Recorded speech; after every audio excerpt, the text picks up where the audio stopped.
Welcome to In the Adirondack Library, the Adirondack Experience's virtual book series featuring recently published books about the North Country. I'm Jenny Ambrose, the museum's Director of Archives and Special Collections. Thank you for joining us for the fourth program in the series, which explores Adirondack life, history, and culture through the work of a diverse group of regional authors. All of the books in the series will join thousands of other books about the Adirondacks lining our library shelves.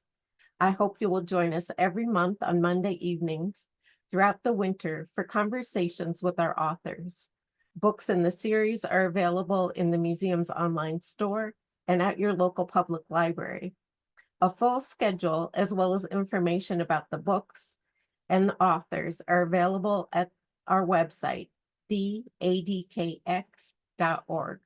We will post links to additional information about tonight's program and the series in the chat. The museum is delighted that Mitch Tyke, station manager of North Country Public Radio and host of Northwards, has agreed to conduct the author interviews for the series. His weekly show, Northwards, features conversations with people from around the North Country about what makes living here special and unique. Enjoy Mitch's thoughtful, engaging interviews during the museum's monthly Monday night book programs and in episodes of his podcast every Friday afternoon. This evening, it is my great pleasure to introduce Dr. Martin Hogue. Martin is an associate professor in the Department of Landscape Architecture at Cornell University. Trained as an architect and landscape architect, his research explores the notion of site as a cultural construction. His recent work focuses on camping culture in the United States, examining the discrepancies between the deeply cherished American ideal of ruggedness and independence and the nearly 1 million designated campsites across the country. Tonight, Martin will provide an illustrated introduction to his new book, which explores the evolution of campsites. Then he'll answer questions from Mitch Tyke and members of the audience. We welcome your participation. Please submit your questions at any time in the program through the Q&A feature. And now I'll turn the virtual podium over to Martin.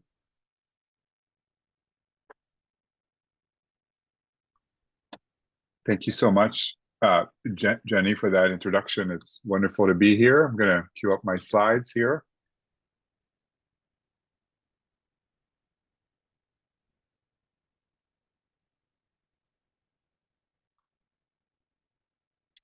Everybody can see the first slide?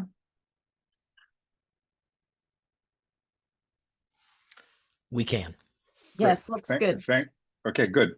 Well, it's a pleasure for me to be here tonight to share a few thoughts about my most recent book and its sort of connection, very special connection that the ADKX has played in its development over the past 10 or 12 years. I myself first became interested in camping as a result of my own first camping or campground check-in experience all the way back in 2000. I was on a trip across the American Southwest, and a friend of mine had lent me her tent and her sleeping bag for the trip, thinking that I might need to take a break once in a while from the cheap hotels I'd planned to patronize over the course of the trip. And so when I saw this KOA sign at the edge of the Badlands in June of 2000, I decided that I should go and take a look. And I was really surprised by the 5 or 10 minutes experience of checking in that ensued. I think I had been expecting something very informal, like just go find a spot in the woods away from other people, set up your camp there. And instead, the attendant peeled a map off of the thick stack at the countertop and proceeded to circle the location of my new campsite on the map. And to me, that took me very much by surprise. And I think what I've come to realize, that experience has really stayed with me and sort of fueled much of my research on camping over the next several years, And I think what I've come to realize that so fascinated me about that experience is the kind of profound disconnect between maybe what I thought was going to happen, and really in my mind, kind of fueled largely by historical images like this one from the ADKX collection of sort of backwoods adventurers, and the kind of reality of the modern campground with its often hundreds of densely arranged campsites, its trailers, its lawn chairs, its picnic tables, where even the simple acknowledgement of your neighbor might somehow undermine the kind of larger cultural fantasy that all of us are taking part in.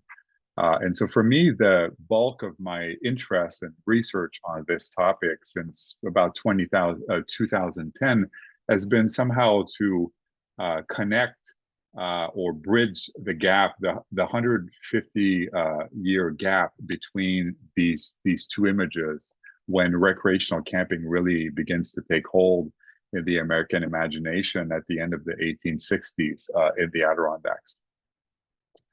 How is it possible, for example, that on the left, these individuals would have hiked deep into the woods, set up an encampment entirely from scratch, and nowadays we're able to make a reservation on a website, often several months in advance, without ever having set foot in the campground to begin with?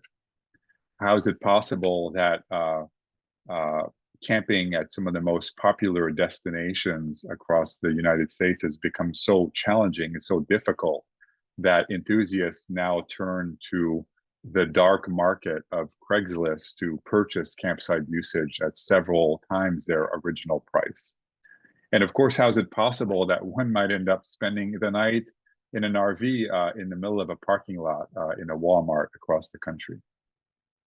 So it might be easy to imagine that the emergence of these forms of comfort are largely a reflection of our modern times, but in fact that is not true.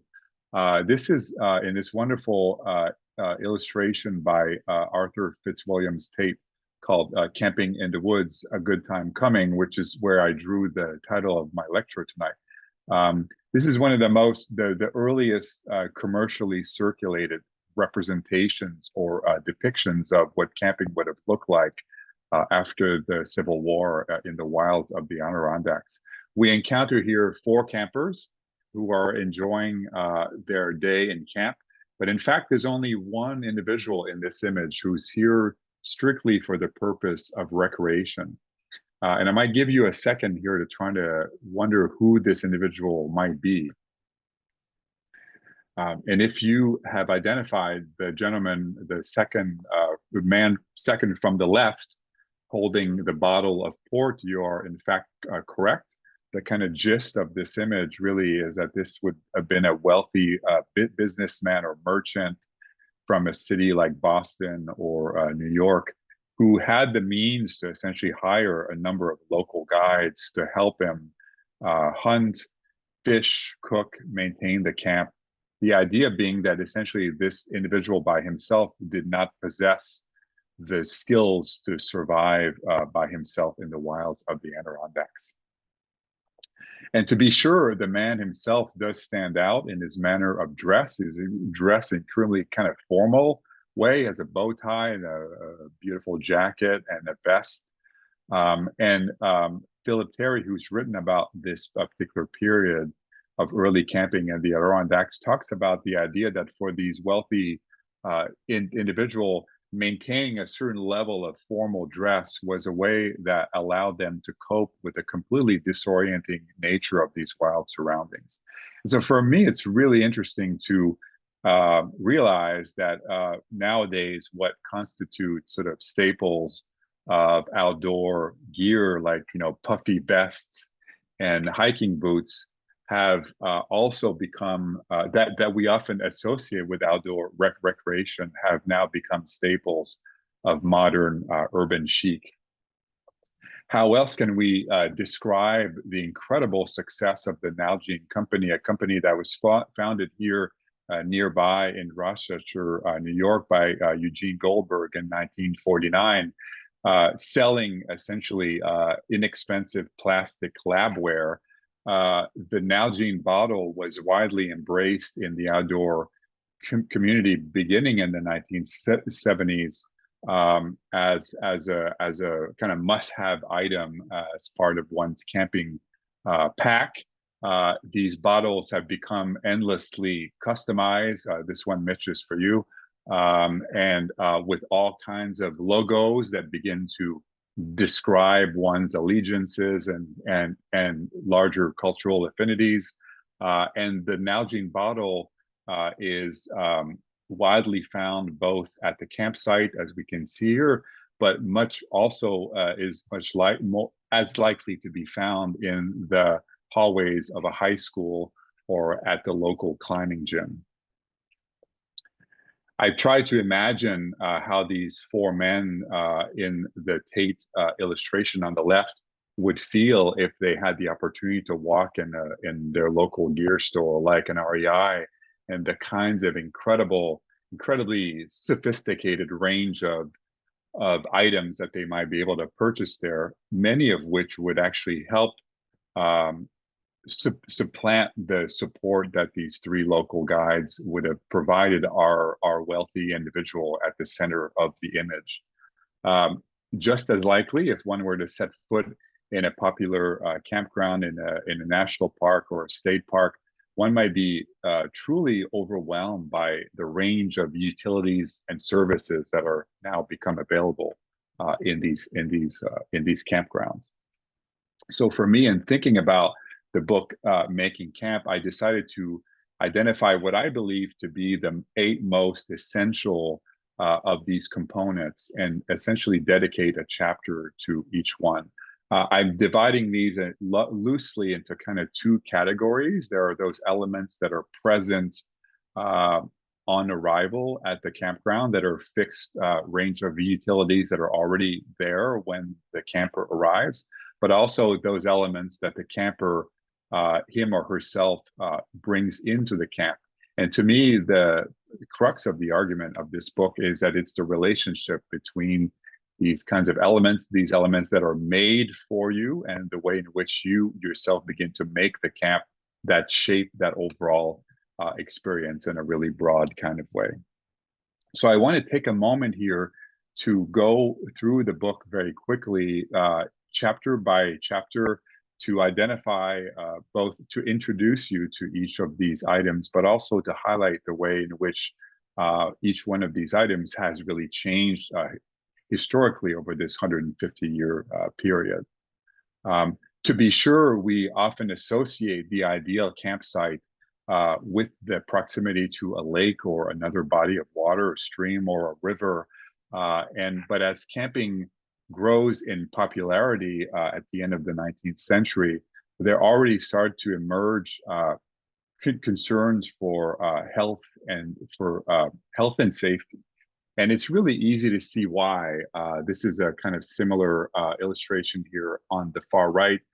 We encounter a group of campers in California that are camped right at the edge of a stream. And it's easy to imagine that this group would have used the stream for a variety of ways, right? They would have not only used it as their water supply, but potentially also as a place to wash their dishes, to flush out their trash, even as a toilet. Nowadays, rather than maybe walk right to the edge of the lake and scoop your water with a cup directly from the lake, water is much more likely to issue at the center of a campground from a spigot, as we can see on the right. And the water itself that supplies the campground is often piped in from very far away. It's not necessarily available immediately at the edge of the campground through a network of underground pipes that begins to resemble a small urban or suburban subdivision. Of course, being able to further conceal these pipes and spigots inside of boulders, as the National Park Service was proposing in the 1930s, further begins conceals the origin of this water for the campers at the campground. And if we become in many ways estranged from the lake or the stream as a place to make our camp, certainly the campfire remains the kind of geographical, the functional, the atmospheric heart of the campsite. Back in the 19th century, the ability to set up a campfire under the most adverse of conditions was often understood to be the true test of one's ability to survive in the woods. And if the introduction of the friction match in 1826 made starting a campfire a much easier task, there remained a number of concerns for the camper of that period, such as the selection, which type of wood should be used in the campfire itself, the way the wood should be cut down to size and stacked as the campfire grew in stature over time. Of course, nowadays, it's possible to obtain a full cooking flame at the push of a single button and to move that small burner about the campsite without ever losing the flame itself. And for many campers, some may not even need to start a fire at all. There's been an incredible resurgence of interest in the solar stove over the last 10 or so years. And for many campers, the food they consume at their campsite may not have been prepared at the campsite or even inside of the campground. I was taking note earlier this summer of this incredibly interesting promotional campaign by Domino's Pizza, in which if you could drop a pin on a map in this app, your pizza will be delivered directly to your campsite within 30 minutes or less. So what remains for many campers is not so much the campfire at the campsite itself, but rather the kind of larger social dimension of that experience. And during the 1930s, the National Park Service began to convene campers at their campgrounds to evening bonfires, which were called fire circles, in which local park rangers would introduce the campers to local features of the area. In short order, these campfire circles, there's a whole amount of infrastructure that was developed in support of those activities, as we can see here on the right. And anyone who's taken part in a campfire circle will know that the light of the flame has now been exchanged for the light of a digital or an analog slide projector. In a strange landscape where water comes out of a spigot and firewood is likely to be obtained from a box, of course we need the presence of a map to begin to navigate these incredibly strange surrounds. And as I've noted at the beginning of the talk, my interest in this particular topic was largely fueled by being handed out a map when I first went camping in June of 2000. And to my mind, anyone who's ever checked into our campground is familiar with this experience where the attendant at the desk and the campers agree on a location for a campsite. That location is highlighted on a map, as we can see here. And it's very likely that any campsite that would have been vacated that particular morning has been already reassigned to a new group of visitors later on that same day.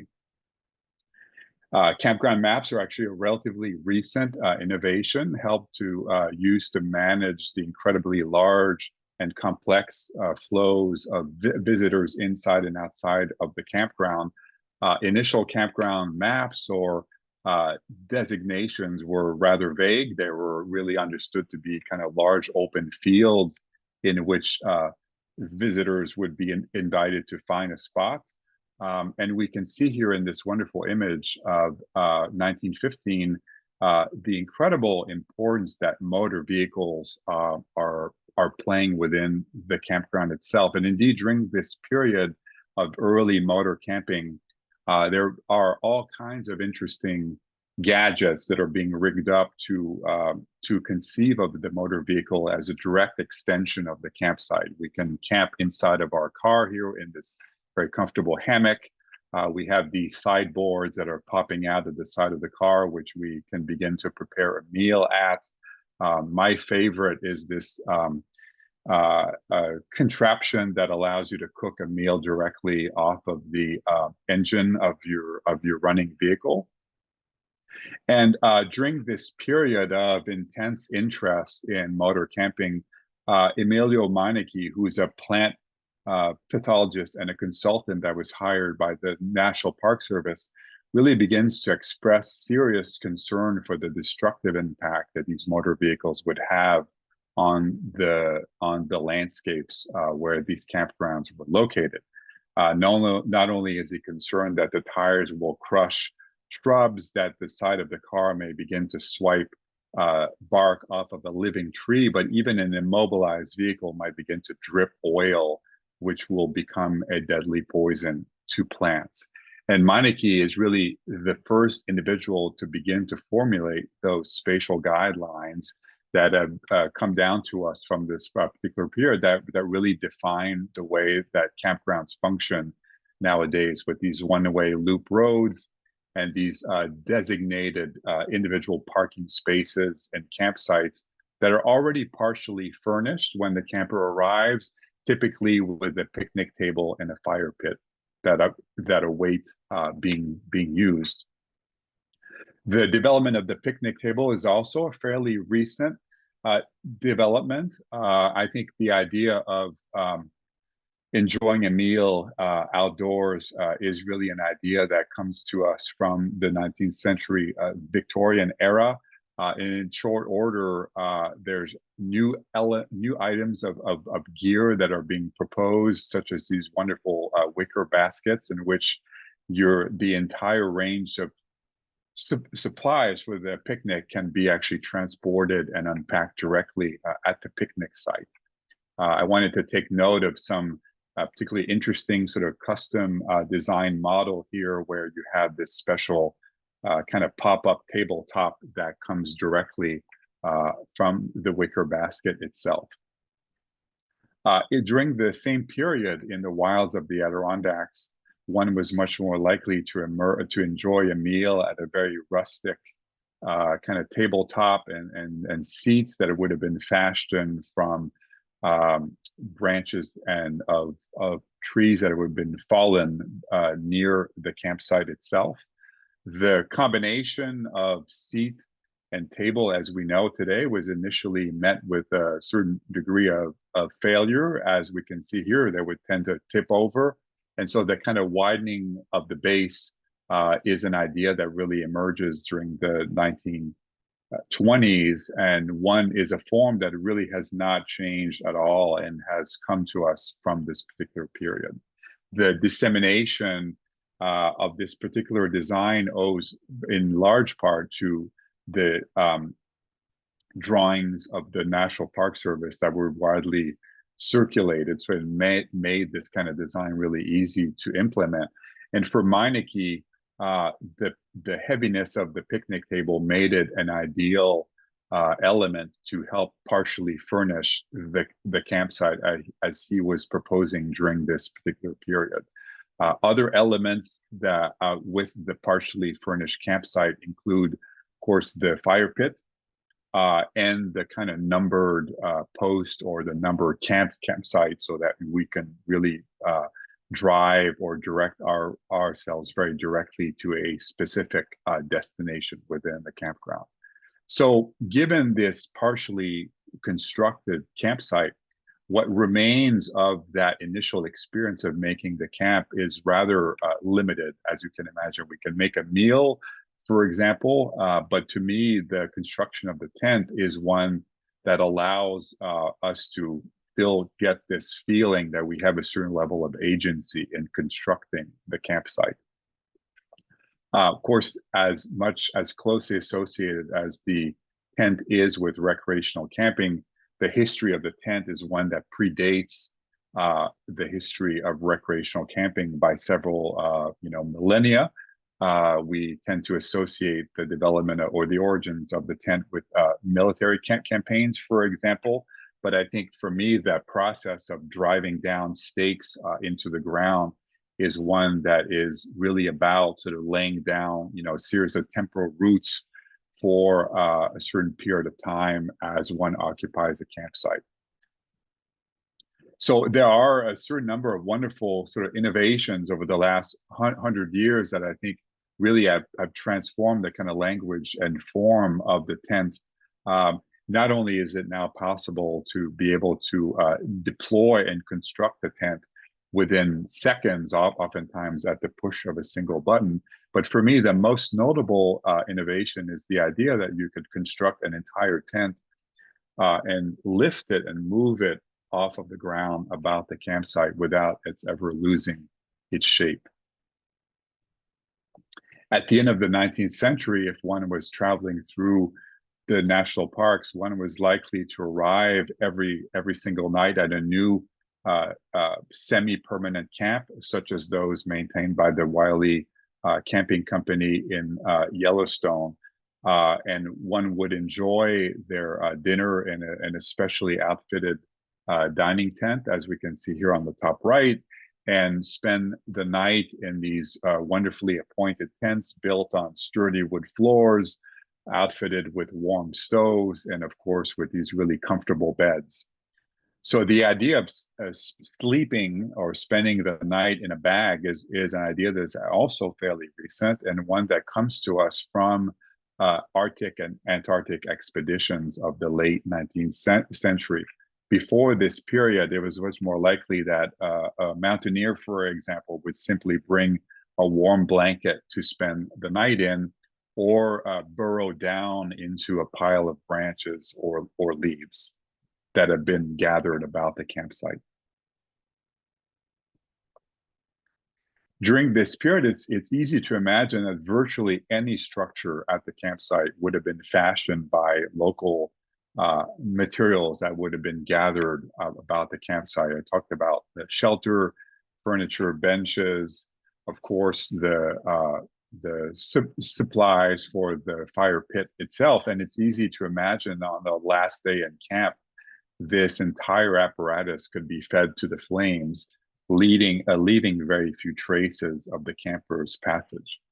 But as we return to the wonderful Tate illustration, which for me has been such an important resource and sort of guiding light in the development of my book, we start to come across a series of items at the bottom left of the image that will be very hard to dispose of in the heat of the campfire. We have glass bottles, an earthen jar, and a coffee tin, all kind of items of food packaging that simply cannot be kind of eliminated by feeding them to the campfire. And as camping grows in, the kind of origin of tin packaging for food is one that actually predates this Tate image only by a couple of years or a couple of decades, and it really allows for the preservation of food over long periods of time, which makes it a kind of ideal supply for campers to kind of bring into the wilds. You don't have to cool it. You can just keep it, so open the can when you actually need it.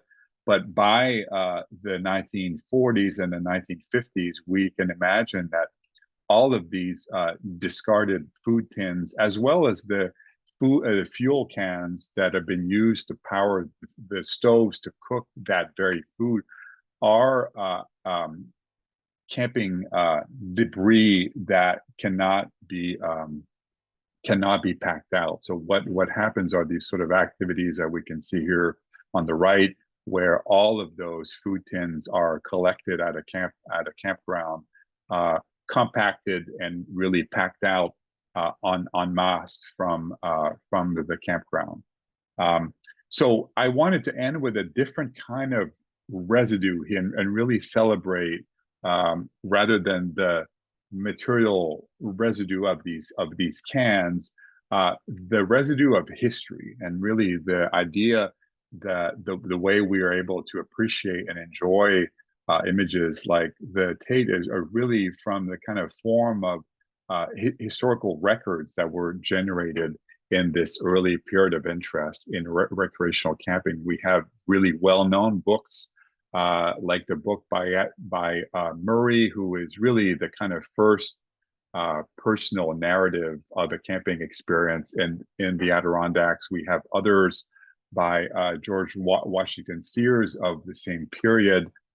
We have important newspaper or magazine journal accounts like the one that Charles Hallock penned in 1870 that really celebrated the rejuvenating properties of that experience in the Adirondacks. We see this sort of scrawny man here entering the wilderness, and only a couple of weeks or months later coming out fully rejuvenated and healthy. And of course, these kinds of accounts are largely responsible for the huge interest and the surge in popularity that recreational camping has enjoyed during that period and since. And of course, for me, one of the most valuable and important resource from this particular period have been the wonderful collections of the ADKX that are so expertly managed by Jenny Ambrose. And I wanted to end here with a couple of those images that have been so kind of central to the book. All artifacts and elements that I was able to find directly in the collection and include throughout the book. We have paintings by Tate, incredible photographs by Stoddard, probably the best known photographer of that period in the Adirondacks, some less well-known individuals, but it's been such a pleasure to browse through these collections and to include many of these materials in the book. So I could not be more honored to be here. I could not think of a better place to be talking about this book with patrons of the museum and enthusiasts of the Adirondacks. I'm very honored to be here. I thank you for your time, and I'd love to discuss the book a little bit further. Well, Martin Hogue, what a terrific presentation, and so meticulously put together and researched. I wanted to start, and let me make the point that we've actually already gotten a couple of questions in our Q&A, and we will weave those in over the next 25 minutes or so. But I wanted to start by talking briefly about the very end of this book, where you make the point that you do go camping, but you don't necessarily enjoy it all that much, which I can relate to. But reading this book, I can't help but get the sense that you really enjoyed writing about camping. What made the process of this book so rewarding or so delicious, if you will? No, I think that's a great point, and it's one that I think my wife and I go camping a couple of times a season. We're not regular campers, but I think for me the greatest experience is one that occurs in the imagination, in the mind, pouring through these records. And as an architect, that's my training. I think I've taken specific interest in the kind of shaping of the physical setting. So there's wonderful books about technical drawings that were widely circulated in the 1930s that were just being in contact with those kinds of images. To me, I found tremendously inspiring. But yeah, it is, for me, camping occurs primarily in the imagination. And I mean, I do enjoy camping, but I find myself to often be observing others as much as I'm keeping an eye on our own campfire, right? But it is a kind of highly aware sensitivity to the natural, to the physical surrounds that I took with me from that first check-in experience. Well, and speaking of observing, and I don't know whether you want to stop sharing your screen at this point and, yes, and let everybody see us here. And the questions are starting to pile up, but I want to ask you about a couple of names that if people were looking at the photo credits as you gave your presentation, they might have seen as recurrent names. And one of them is Bruce Davidson, whose photos of Yes. campers at Yosemite show up in many places throughout this book, and they showed up in your presentation as well. They intentionally, I would reckon, do not paint a glamorous portrait of the camping experience in mid Yeah. 60s Yosemite. What was the point Davidson was trying to make as he observed these people who were occupying the campgrounds? Well, I will say that the first time I came across the Davidson images was part of a retrospective that he was putting together of his work, I think in 2009, 2010. And the moment I saw those images, I knew someone was thinking about this exactly in the same way that I was. So I was really comforted by those images. I found them beautiful, dry, kind of ironic in certain ways, and it felt very much like I'd found kind of connection in my own work. Um, I think it's a really good question.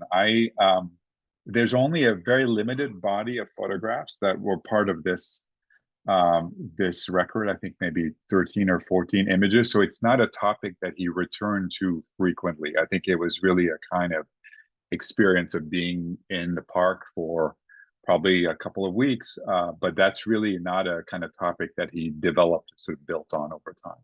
But I'm very, very glad I was able to come across that because it really shaped the kind of direction of my own work. They are really remarkable pictures, and Mhm. I encourage people who pick up a copy of this book to look for them. I want to get to a couple of the questions that folks have asked. One is from Eric, who is curious. Did Norman Rockwell influence a lot in camping, especially with his scouting themes? And I don't remember seeing Rockwell images in the book, but perhaps you encountered them as you put this together. Yeah, I have not, but I am constantly, even since the book came out in June, I found myself making new connections, and there are bits of that in this lecture today that are kind of expanding on some threads that I've not been aware of when I was working on the book.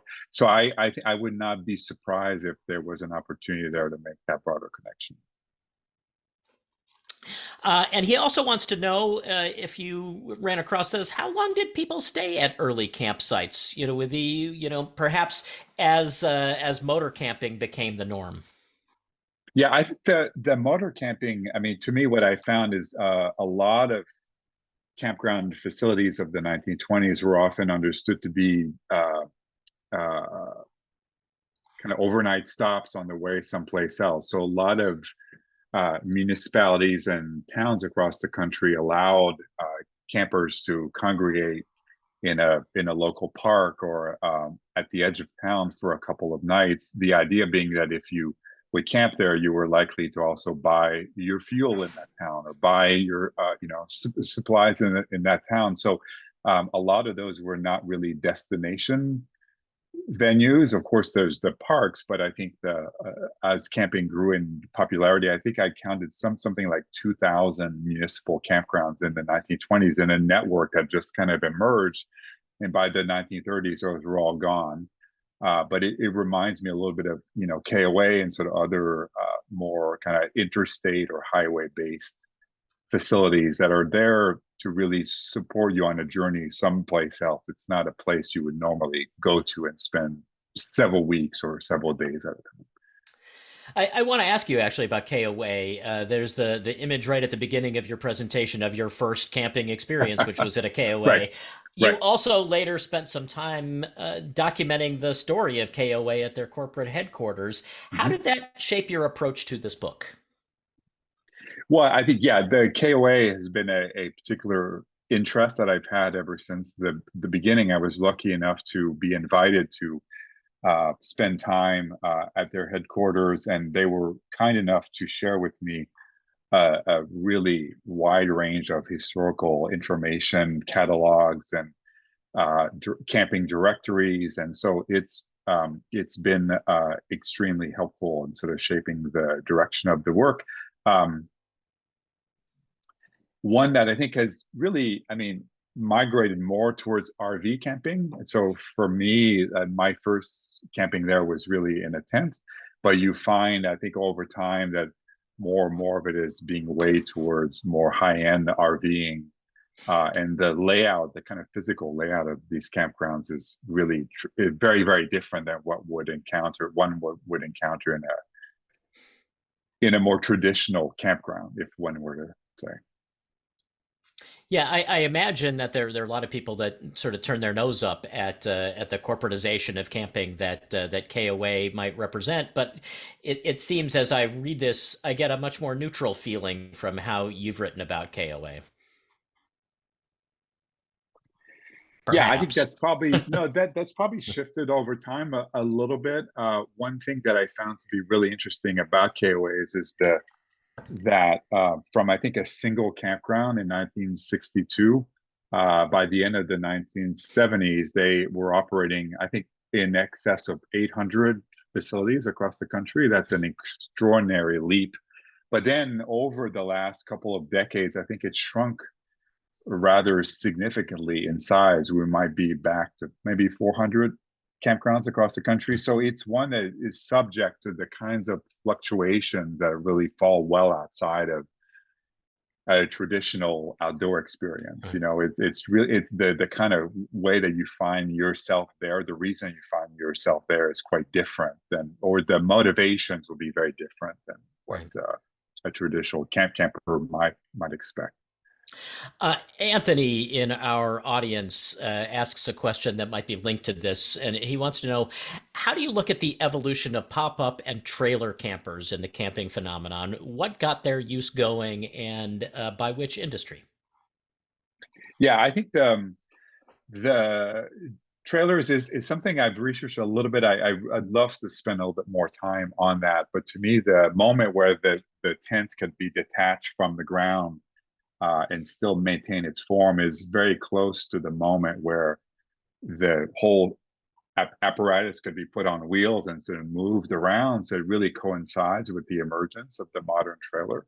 But it's a topic that I touch on a little bit, but I'd be very interested in researching further. By the end of the 1920s, early 30s, there were hundreds of different companies that were offering, models that were widely available. And of course, the motorization of these vehicles is one that doesn't come much later. There are a series of wonderful books about that I'd be happy to share in the chat if people are interested.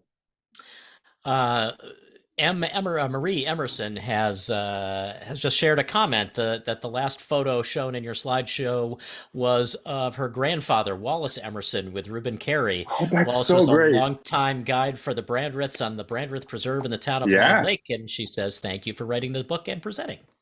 Well, that's a wonderful connection. I'm so glad. Yeah. No, I've loved this image for a long time, so this is great. Along the lines of KOAs and trailers and technology creeping in, someone wants to know, they prefer to remain anonymous. It's a tricky question. Does it feel wrong to have Wi-Fi in campgrounds?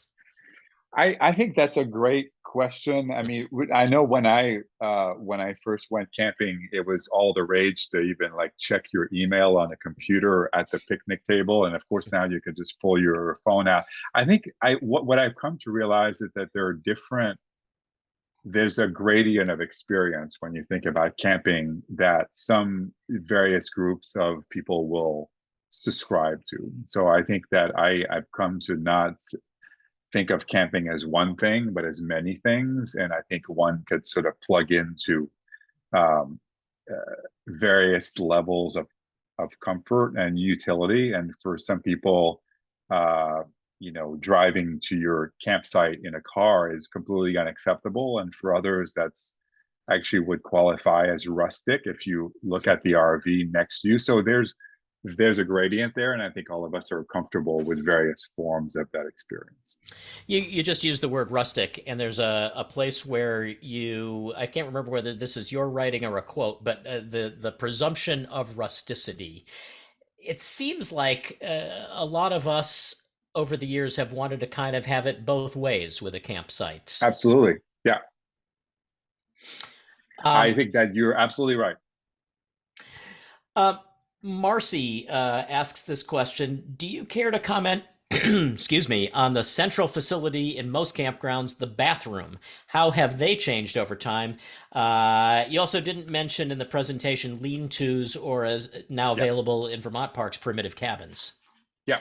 No, I think the bathroom is part of my chapter on trash. I wanted to I kind of hint a little bit at it in the presentation here, but I think the evolution of the kind of pit toilet to, I mean, this coincides with water networks, pipes, and so on. Like I think there's a convergence there. I just didn't talk about here, but I do spend a little bit of time on in the book. I wanted to ask you about another name that close observers or readers of the book Yeah. or observers of this presentation would have noticed. Albert Good, who seems to be one of the heroes of this history. Yes. Can you tell us a little bit about who Albert Good was and why he's so important to the history of camping? Yeah. Well, Mitch, I think that's a great question. I mean, to me, Davidson and Good are my two great heroes in this story. Good in particular because he's an architect like me, worked in Cleveland and was invited by the Park Service in the 1920s to produce a record of a kind of inventory, a survey of various kinds of um, uh, utilities and facilities that were being developed by the Park Service at that time. So not only was he documenting those, but the publication of this beautiful record. I've a couple of those drawings in their presentation today, but the dissemination of that architectural record to other parks across the country, state parks, national parks, really begins to cement the kind of infrastructure of the campground as we know it today. So I think Good plays an incredibly important role.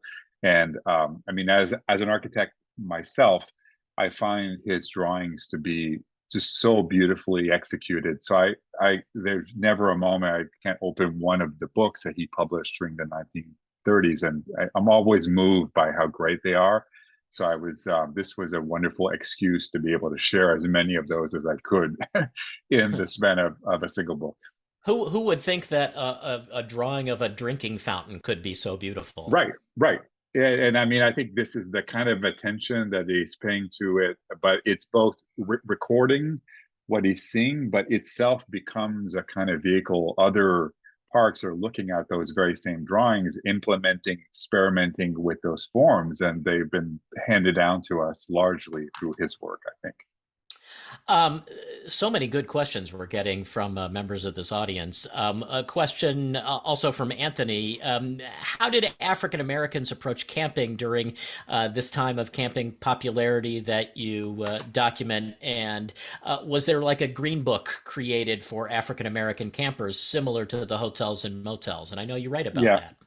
Yeah, I'll write a little bit about that. I think the green book is incredibly important directory. I mean, it is a very difficult subject that I write about a little bit. I was thinking especially of Shenandoah National Park, which until the late 1950s had segregated facilities across the park.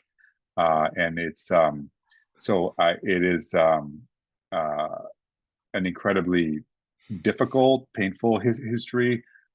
These facilities cannot be deemed fully national if they're not available to a large part of the population. The Green Book, all the Green Books I've looked at do have, they don't talk specifically about camping, but there are ways, sort of euphemisms that are used to describe camping facilities. But the word campground, I have not seen it in any of the editions of the Green Book, but an extremely impactful resource in the research. Great question. Yeah, absolutely. We're going to jump around here with we'll call this the lightning speed round. What are some emerging trends you see in camping? Technologies, arrangements, policies, user groups? Yeah, one thing that I've been really interested in is this sort of emergence of the private, tenter. I don't know if anybody's on tenter, but these kinds of lands that are often private lands that are being rented like an Airbnb would to prospective campers. I think that's a really interesting development that I've been intrigued by and might have to spend time researching, but that you're not headed to either a commercial facility like KOA, a large scale, or a national park, a state park, a Forest Service land, but rather to someone's private land, which might be extremely beautiful and evocative. But that's a very intriguing trend that I've been trying to pay attention to.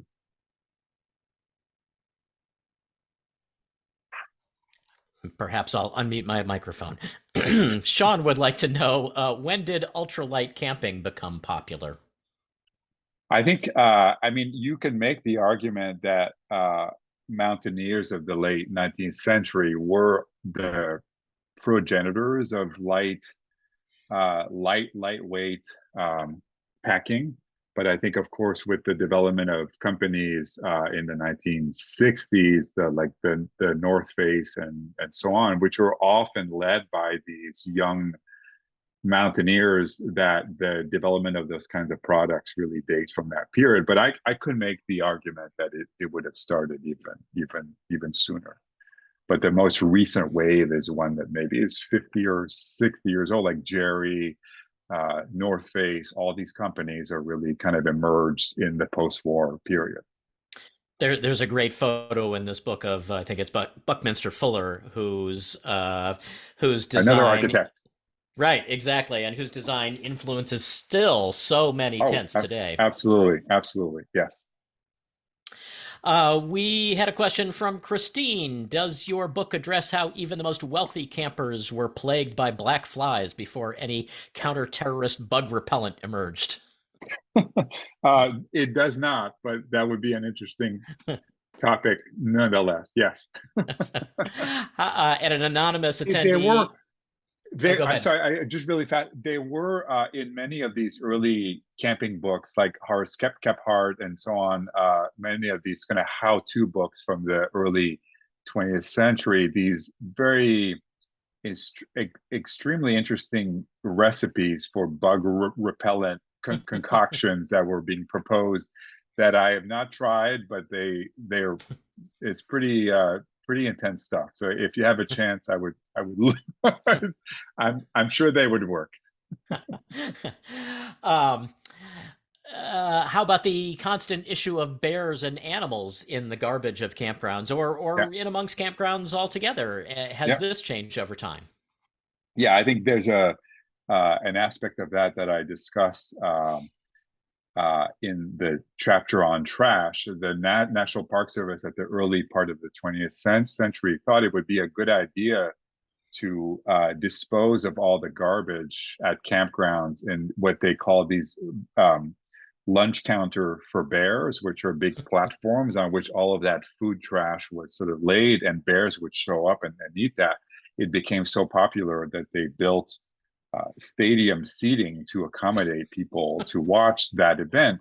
And of course, bears became less afraid of people, start to venture into campgrounds, steal food, and so that led to bear-proof resistant trash cans, food bins, and so on. So I do touch about that. That's a really interesting story or thread as part of the larger story. And file that under ironically funny things that we fortunately no longer believe in. Yeah. Like, what were they thinking? Exactly. Yeah. Spectator sport. Yeah. Marty makes the comment in question, the national parks and the New York State parks are highly sought after. Did your research find how the average family seeks camping as a popular way to vacation today, presumably? Yeah, all I could say, I think New York State is among the best network of state parks in the country. I think there's no question about that. It's both broad and really, really vast. As far as I mean, I think certainly it's gained in popularity in the last few years after the pandemic. There's really a resurgence of interest in camping. Um, I again, to me, it's more kind of anecdotal of my own experience, but I would have to research that a little bit further to be able to provide a kind of more insightful answer, I think. This next question gets into a more of a philosophical bent, but I think you write about it a little bit, and I think you talked during this presentation a little bit about what you get out of the camping experience with your wife. Say, Rich says, "My family are tenters for several generations, and we consider a week-long tenting trip to be the great unplug. But most importantly, we exchange family issues at the campfire that we can't typically get anywhere else." Have you considered anything of the campfire conversations? That's a wonderful observation. I say I've had the opportunity to design and manage a very small campground locally here near Syracuse as part of an artist's residency that I've taken part in over the last 5 years. And there are 4 campsites across this beautiful art park.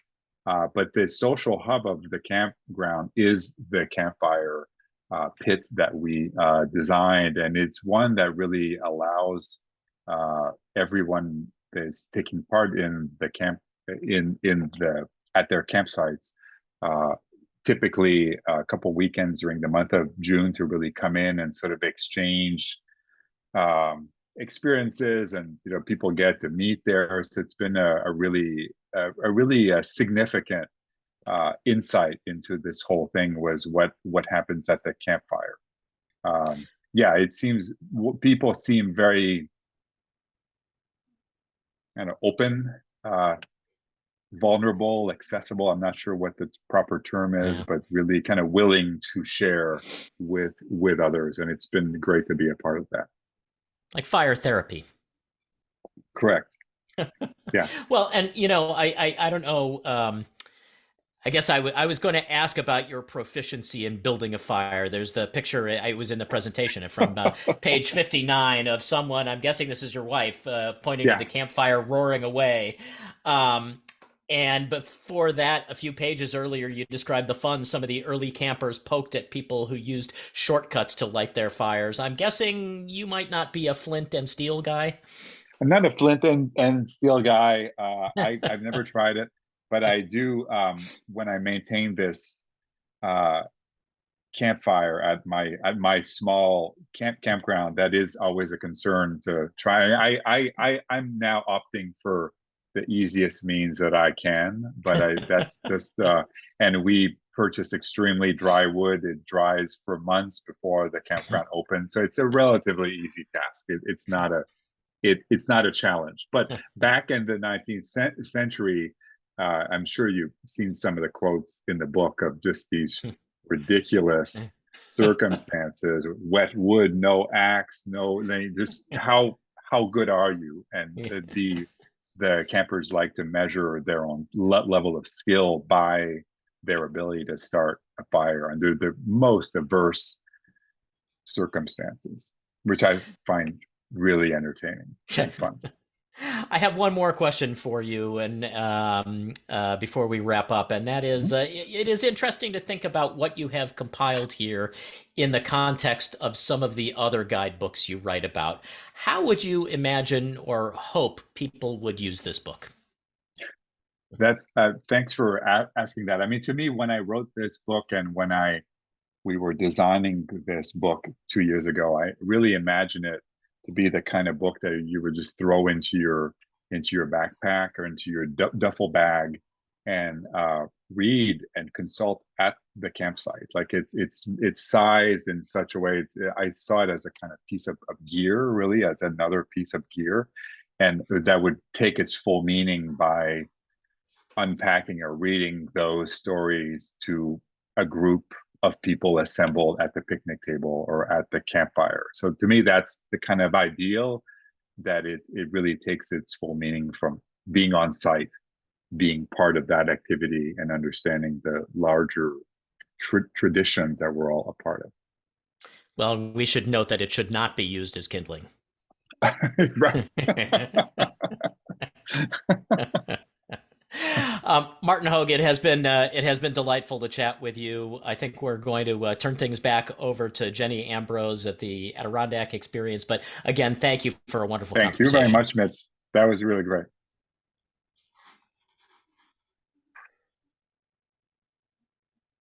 So thank you for joining us for In the Adirondack Library. That was a lot of fun. We invite you back after the holidays on January 8th, when we will feature the next book in the series, Adirondack Photographers 1850 to 1950. Historian Sally Smithson will discuss her illustrated biographical dictionary of regional photographers. To register for the program, follow the link in the chat or visit the ADKX website. A reminder that the full schedule for our monthly programs and information about the books and authors is available on our website. We'll see you next year.